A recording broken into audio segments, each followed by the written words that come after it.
let's fire up the Cobra. Put my water there. Alright,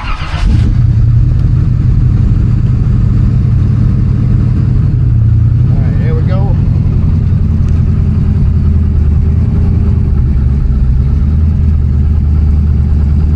Alright, that's how we're going to record because I don't have a mount. I didn't bring a mount for my phone, so we're going to ride to the shop and see how, or back to the hangar, see how she does. So stay tuned on the update when I get back.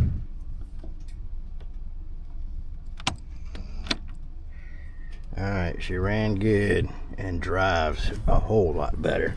Used to be a little squirrely and scary, and now it handles a lot better like it should. So anyways, enjoyed the ride. It's a little nippy, but anyways, let's open up the hangar and put her away.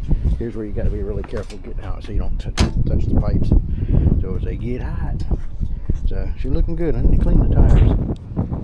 I don't know what to clean the tires with. I guess just soap and water. Try to get that yellowish off of them. We really don't want to shine them up. So anyways, that's it for now. Thanks for watching.